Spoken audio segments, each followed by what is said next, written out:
Night came, and Stephanie woke up beside Darko. Tears welled up in her crystal blue hues as she knew she had to leave. She quietly got out of bed and began pulling her clothes on. She didn't want to leave him, not now and not ever.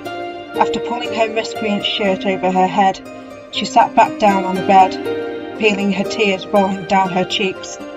She wiped them with the sleeve of her slipknot hoodie as she slipped it on. "Farewell, Darko," she said, and bent over him, lightly pecking his lips. Heartbroken, she left the lighthouse.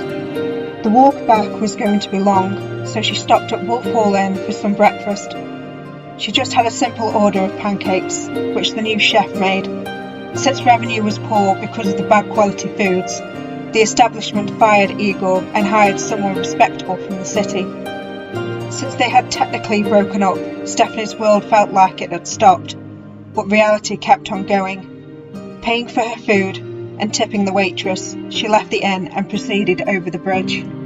Darko woke up, finding the left side of his bed cold and vacant. He felt lost, and his heart felt empty. Lying back down, he covered his eyes with his right arm and let out a shaky sigh. Never again would he see her smile, hear her voice, the song of her laughter, and the warmth of her body against his. He had lost everything. His happiness had to be sacrificed for his work. But could he move on? He had to try. The Soul Riders were on a trail ride. Anne had borrowed a horse from her parents' stable, and Philly Concord jumped and trotted beside her rider. "Do you think Stephanie is all right?" Anne asked, looking down at the reins. The others looked sad and wondered if Stephanie had left Jorvik for good. Linda didn't want to believe it, but her glasses fogged up as she began to cry. Her friend and fellow geek had just left them. They needed her, but how would they tell her? They entered Valedale and took their horses to the stable. Lemon Cake was there munching away on her oats hay mixture. Anne smiled at the fifth soul horse and offered her a sugar cube. "Thank you," Lemon said. She had an idea to help Concord. "If you would like me to, Anne, I could mother Concord for you," the soul horse. The painted mare said. Anne's eyes brightened up. "You'd do that?" she asked, and she got a confirmation nick from the horse. Concord neighed and went up to Lemon Cake. The vet had done her rounds last night for a basic check-up on the horses, and she had come to Lemon Cake. They had found out she had miscarried. How far along the mare was, or who the father was, remains unclear.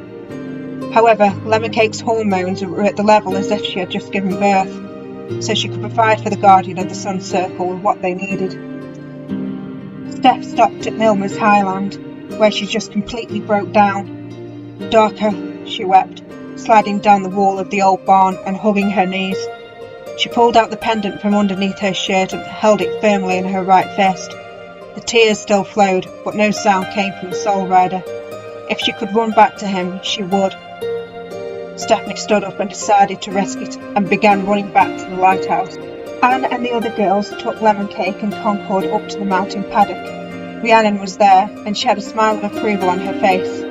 "It's nice to know Concord has a foster mother," she said. "Yeah, Concord will be back with us in no time," Alex said. Linda chuckled and shook her head. "Foals don't grow up overnight," she giggled. Alex folded her arms and pouted before speaking.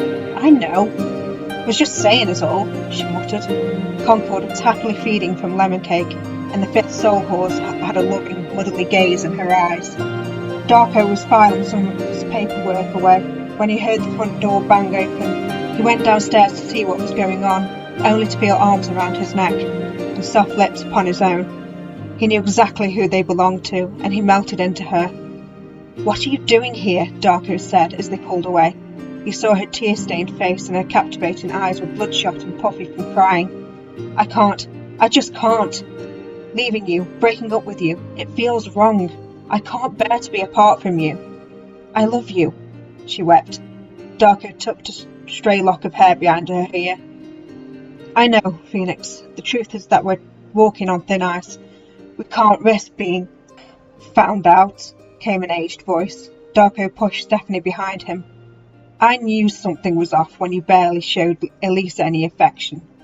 I could understand if it was anyone else, but a Soul Rider? Are your standards really that low?" Mr. Sands said as he stalked into the building. Darko glared at Sans. How dare he insult his beloved? Darko was getting ready to strike when Sabine came up behind Stephanie and threw her into a Pandoric portal. Sabine smirked and jumped through it. Elise told us you were seducing Darko, she spat. Confused, Stephanie just looked at Sabine. I have no idea what you're talking about, Steph said. Sabine scoffed, not believing a word. I still owe you for the time you knocked me off the rig. It's time to pay, Soul Rider, Sabine growled. Without lemon cake, Stephanie wasn't strong enough. Sabine sent some dark lightning at her, and it knocked Steph off the floating island they were on. Sabine laughed. Farewell, Soul Rider, she cackled. Closing her eyes, Stephanie accepted her fate. She landed on something. I have you, little one, a familiar voice said. Stephanie opened her eyes and saw she was on the ray she had come across when she was with Darko. Thank you, she whispered. The ray looked up at her, and his smile widened. If I let you fall, fret Jasmine, and her parents would never forgive me.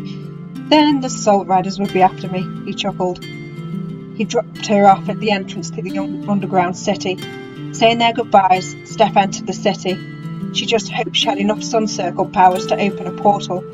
She didn't know what else to do. The Pandoric sickness wouldn't take long to kick in. But she just fell to her knees and thumped the stone with the side of her fist, screaming in agony. Oh, how she wished she was still in that crystal prison. Why did love hurt so much? And why did she have to fall in love with the enemy? All these thoughts were flooding through her mind when Jasmine rushed up to her and knelt beside her. Stephanie, what is it? She asked. Steph just shook her head and stood up. It's nothing. Perhaps I was better off with Idris, she muttered, summoning her sun circle powers, and managed to make a crack from Pandoria to Earth. Without a word, Steph went home. Since then, she had changed. She wasn't that fun and caring girl anymore. Her hatred for Darkcore, and especially to Dark Riders, was erupting like an active volcano. She happened to end up near Cape West Fishing Village and went to see the captain. He took her to the oil rig, and Lemon Cake was with her, just as angry as her rider was. The seas were rough, but they made it to the docking area of the rig. Stephanie mounted her soul horse, and they took off up the stairs, running over to the minions of Mr. Sands. Lemon Cake reared in anger, and they reached the helipad. The Dark Riders turned to see Stephanie. How did you get out of Pandoria? Sabine screamed.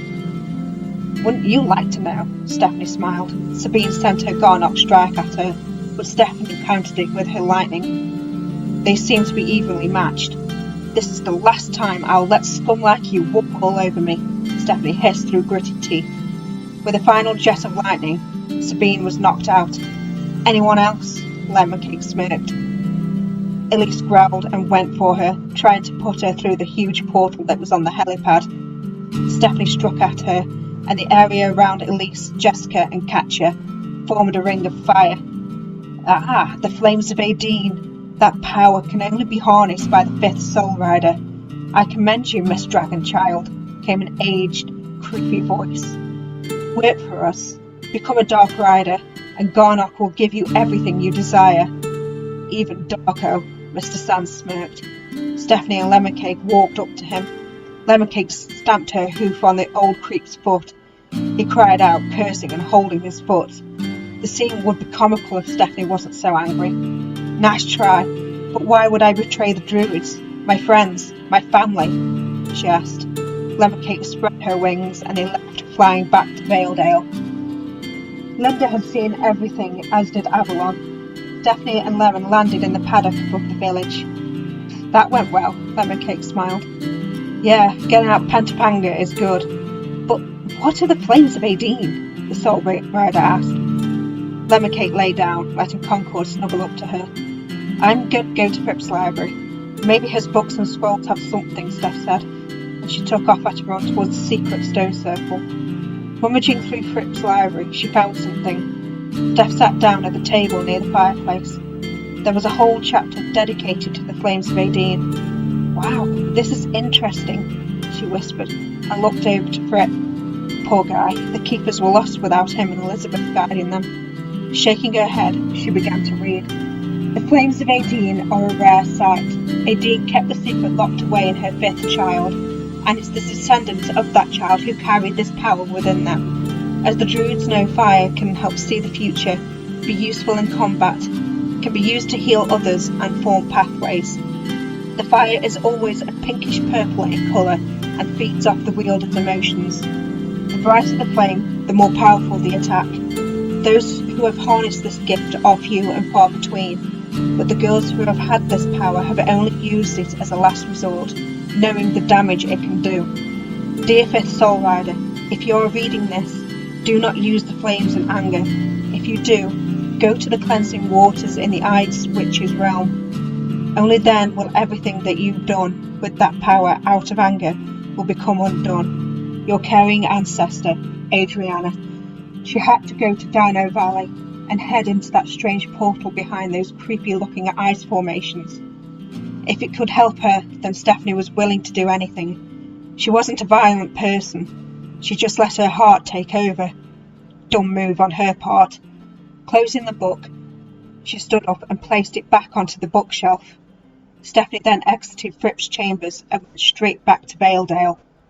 Stephanie was talking to her friend Crystal, who had offered to lend Stephanie her fjord.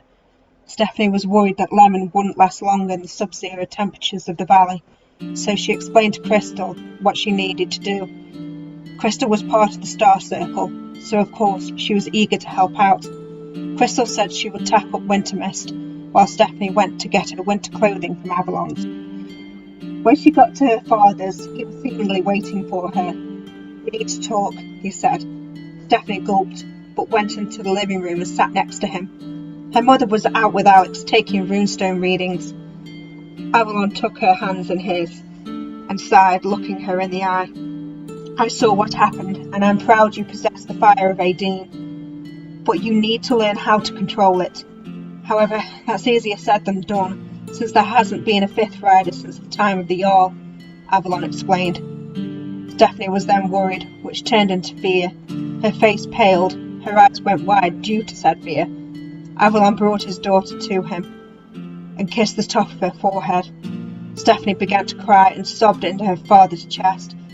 "Help me," she begged, in a small and frightened squeak. The druid stroked her hair, whispering soothing words to her only a father would do. His heart broke at the frightened look in her ocean-coloured hues. Just then, Athena arrived with a laughing Alex. They heard quiet sobs and entered the front room. Athena sat down with her family and rubbed her daughter's back, trying to soothe her. Alex left to give them space and call the others. Linda would want to know the most, as she and their friend had plenty of geeky interests, mostly Harry Potter and the Knights of Unistria. "What? Well, we should give them some space. Steph is clearly upset about the fire of Aideen," Linda spoke. The 4 of them were at the Grey Monk having a drink and a large piece of cake. Their horses were with Lemon in the stables. Anne looked down at her hands, which were folded in her lap. "I don't know her as well as you guys, but I want to help in any way I can. She's one of us, and we stick together, help each other, and ride as one," she said. She looked across the bridge to Avalon's home. How she and the others wanted to cross that stone bridge and knock on the door and comfort their sister. Suddenly, the sound of flames was heard and Darko appeared. Alex went straight on the defensive and let the lightning crackle in her right palm. "What do you want, Darko? Haven't you hurt Steph enough?" she growled. The other 3 glared at him with anger and disapproval. Sighing, he leaned on his cane. "I know I have hurt my Phoenix, and trust me when I say I hate myself for breaking up with her, but it was necessary," he said. There was a hint of genuine sadness in his Norwegian-accented voice. He wanted her back so badly, and after seeing her tapping into her powers even more on the oil rig, he wanted to help her control it. After all, it was a form of pyrokinesis. Thoughts fled his mind of holding her again, comforting her again, and overall being with her. He was already on forced leave for his actions, but this would give him time to plan and usurp Mr. Sands and revoke his poor leadership. Memories of their genuine first kiss came to him, and a rare tear slipped down his cheek. He needed her, just like she needed him. Maybe this wasn't their farewell after all.